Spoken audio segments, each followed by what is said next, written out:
नमस्ते बच्चों। तो जैसे कि अपना 8 तारीख को भौतिक विज्ञान की परीक्षा होने वाली है और इसके लिए अपन महत्वपूर्ण क्वेश्चन कर रहे हैं। इसमें ऑब्जेक्टिव प्रश्न देख रहे हैं जो कि एग्जाम आइडिया का है। कुछ चैप्टर्स अपन ने पहले करा दिए। ये अपन सेकंड चैप्टर देख रहे हैं, स्थिर वैद्युत विभव तथा धारिता।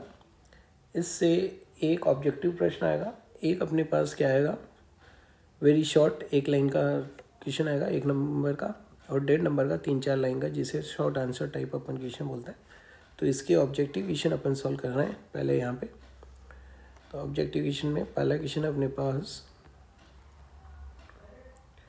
समविभव प्रश्न में विद्युत, जो समविभव प्रश्न होते हैं अपने, उसके अंदर समविभव प्रश्न और विद्युत बल रेखाओं के बीच का कोण कितना होता है, 90 डिग्री। ये बताया अपने को, लंबवत जाती है। एक अल्फा कण 10⁶ विभवांतर से त्वरित हो रहा है, तो कण की गतिज ऊर्जा Q इंटू वी क्या होगी, Q इंटू वी। Q का मान अल्फा कण के लिए 2e हो गया और v का मान 10⁶ है, तो 2 मेगा इलेक्ट्रॉन वोल्ट इसका आंसर हो जाएगा। x बराबर 1 पर अपने को विद्युत क्षेत्र बताना है तीसरे क्वेश्चन के लिए। तो अपने को पता है कि जो विद्युत क्षेत्र होता है, विद्युत क्षेत्र का फॉर्मूला है -dv/dx।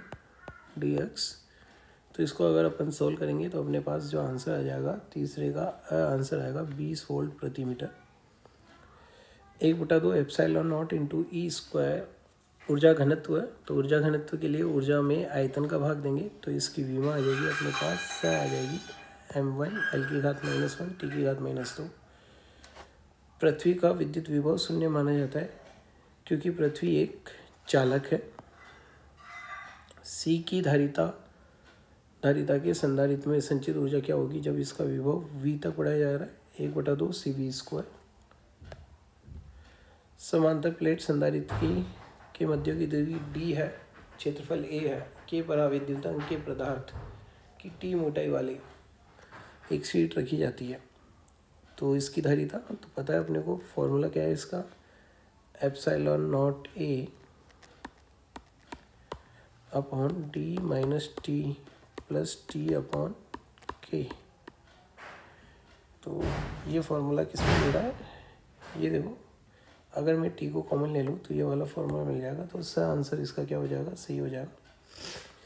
एक E बराबर विद्युत क्षेत्र में विद्युत विभव का दूरी के साथ, अगर विद्युत क्षेत्र 0 है तो विभव क्या होगा, अपना नियत होगा। समविभव पृष्ठ से पारित फ्लक्स हमेशा पृष्ठ के लंबवत होते हैं, तो 9 का अपना आंसर हो जाएगा। एक वर्ग जिसकी भुजा A है, प्रत्येक कोने पर कितना आवेश है, Q आवेश है। तो अपने पास कितने आवेश हो गए, 4 आवेश हो गए। और डिस्टेंस कितनी है, भुजा की लंबाई, तो ये कितना हो जाएगा, a/√2। तो 4kq और r की जगह क्या आएगा, a/√2। k का मान अपन 1/4πε0 रखेंगे। तो ये जो अपना आंसर आ जाएगा, पहला आंसर आ जाएगा √2 ऊपर चला जाएगा जो, तो पहला आंसर आ जाएगा। नेक्स्ट है अपने 11वां प्रश्न, 2 समान संधारित्र समांतर क्रम में जुड़े हैं, हम उन्हें अलग कर श्रेणी क्रम में जोड़ देते हैं, तो क्या होगा, देखते हैं इसका ऑप्शन क्या क्या है। अगर उन्हें अपन कौन से क्रम में जोड़ रहे हैं, श्रेणी क्रम में जोड़ रहे हैं। श्रेणी क्रम में जोड़ने पर उनकी प्लेटों का आवेश क्या हो जाएगा, समाप्त हो जाएगा। संपर्क वाली प्लेटों का आवेश क्या हो जाएगा, समाप्त हो जाएगा। चित्र के अनुसार प्लेटें हैं, तो इसको अगर अपन देखेंगे तो यहाँ पे 3 संधारित्र अपने 1 2 एक ये वाला, एक ये वाला और एक ये वाला, 3 संधारित्र बनेंगे जो कि समांतर क्रम में है। तो आंसर कितना हो जाएगा, ब आंसर आ जाएगा। जब एकांक धनावेश को समविभव सतह पर एक बिंदु से, समविभव पृष्ठ पर एक बिंदु से दूसरे बिंदु तक ले जाने में कोई कार्य संपन्न नहीं होता, तो कोई कार्य संपन्न नहीं होता है। एक धनावेशी चालक सदैव धन विभव पर रहता है, सदैव शून्य विभव पर रहता है, सदैव ऋण विभव पर, तो सदैव धन विभव पर रहेगा धनावेशी चालक का। वायु का पराविद्युत सामर्थ्य बोलो या इसकी अवरुद्धता इतनी है, तो कूलाम में 5 मीटर कितना अधिकतम आवेश दिया जा सकता है। तो इसको अपन कैसे सोल्व करेंगे, 15वें क्वेश्चन को, KQ/R इक्वल टू कितना हो जाएगा अपना 3 × 10⁶। तो यहाँ से अपन किसकी वैल्यू निकालेंगे, क्यू की वैल्यू निकालेंगे। आर की वैल्यू अपने को दी हुई है, 5 मीटर व्यास का गोला है। के की वैल्यू अपने को पता ही है, तो इसको सोल्व करेंगे 15 को, तो अपना आंसर क्या आ जाएगा, वह आ जाएगा। एक बिंदु आवेश क्यू को आर त्रिज्या वाले एक वृत्त में चारों ओर घुमाया जा रहा है। तो वही वो समविभव पृष्ठ हो गया, और समविभव पृष्ठ में घुमाया गया कार्य क्या होगा, शून्य होगा। दो आवेश प्लस क्यू और माइनस क्यू निश्चित दूरी पर है, तो विद्युत क्षेत्र शून्य नहीं होगा। प्लस क्यू आवेश है और माइनस क्यू आवेश है, तो जैसा कि विद्युत विभव तो कौन सा बीजगणितीय योग होता है, तो वो तो शून्य हो जाएगा। लेकिन विद्युत क्षेत्र प्लस वाले का माइनस क्यू की ओर होगा, माइनस क्यू वाले का भी माइनस क्यू की ओर होगा। तो विद्युत क्षेत्र शून्य नहीं होगा, परंतु विभव शून्य होगा। विद्युत क्षेत्र शून्य नहीं है किंतु विभव शून्य है। तो 17वें का आंसर क्या आ जाएगा, अपना से आ जाएगा के क्यू अपॉन आर। भिन्न भिन्न 18वें का देखें, भिन्न भिन्न अथवा अर्धव्यासों के दो गोलों को समान आवेश दिया जाता है, तो के क्यू अपॉन आर, जिसके लिए आर की वैल्यू ज़्यादा होगी उसका विभव कम हो, आर की वैल्यू कम होगी तो विभव ज़्यादा होगा। तो छोटे गोले पर विभव का मान क्या होगा, अधिक होगा। छोटे गोले पर विभव का मान क्या हो जाएगा, अधिक हो जाएगा। क्यू परिमाण के दो विपरीत आवेश एक दूसरे से 2d दूरी पर रखे हैं, ठीक है, तो उनके बीच विद्युत विभव शून्य हो जाएगा, क्योंकि एक विपरीत आवेश है क्यू और एक माइनस क्यू, तो बीच में के क्यू ओपन आर, के क्यू ओपन माइनस के क्यू ओपन आर एक दूसरे को कैंसिल कर देंगे। 20वां प्रश्न है, 100 वोल्ट विभवांतर द्वारा विराम अवस्था से त्वरित एक इलेक्ट्रॉन तथा एक अल्फा कण, एक इलेक्ट्रॉन और एक क्या है अपना अल्फा कण, तो उनके संवेगों का अनुपात पूछा है अपने को। अब संवेगों का जो अपना अनुपात है वो निकालने के लिए अपन क्या करेंगे, यहाँ पे संवेग बराबर अपना क्या होता है, P बराबर √2km। यहाँ पे गतिज ऊर्जा भी देखेंगे, गतिज ऊर्जा किसकी ज़्यादा आएगी, गतिज ऊर्जा आवेश पे निर्भर करेगी, तो अल्फा कण की ज़्यादा आएगी। तो अगर अपन सॉल्व करके देखेंगे इसको, ये अनुपात लेके देखेंगे तो कौन सा आंसर सही आ जाएगा, इसमें तो आंसर अपना सही आ जाएगा। जब एक प्रोटॉन 1 वोल्ट से त्वरित किया जाता है तो इसकी ऊर्जा हो जाएगी 1 इलेक्ट्रॉन वोल्ट, क्योंकि उसका आवेश कितना होता है 1e आवेश होता है, और 1 वोल्ट से त्वरित किया जा रहा है तो इतना आवेश के पास आ जाएगा। एक कण का द्रव्यमान m तथा आवेश q है, इस कण को विभवांतर v से, तो इसकी qv ऊर्जा होगी। तो 22वें का आंसर क्या हो जाएगा अपना q × v हो जाएगा। 100 वोल्ट विभवांतर से त्वरित इलेक्ट्रॉन की ऊर्जा, 100 को अपने को किससे मल्टीप्लाई करना है, इलेक्ट्रॉन के आवेश से, 1.6 × 10⁻19, तो कितना हो जाएगा 1.6 × 10⁻17 जूल। तो 23वें का आंसर अपना क्या हो जाएगा, हो जाएगा। विद्युत विभव है, तो ये विद्युत विभव अपन कौन से वाले फॉर्मूले से निकालेंगे, K Q upon R. Z equal to 50 है, तो क्यू का मान कितना हो जाएगा 50e, आर की वैल्यू दे ही रखी है आपको।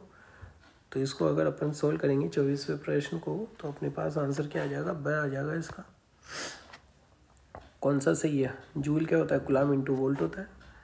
तो 25वें का है आंसर। एक इलेक्ट्रॉन को दूसरे इलेक्ट्रॉन की ओर लाने पर निकाय की स्थिति, क्योंकि प्रतिकर्षण बल लगेगा तो निकाय की स्थिति ऊर्जा क्या होगी, बढ़ेगी। एक बिंदु आवेश के कारण किसी बिंदु पर विभव का मान होगा दूरी के व्युत्क्रमानुपाती के क्यू अपॉन आर। 27वें का क्या हो जाएगा, के क्यू अपॉन आर।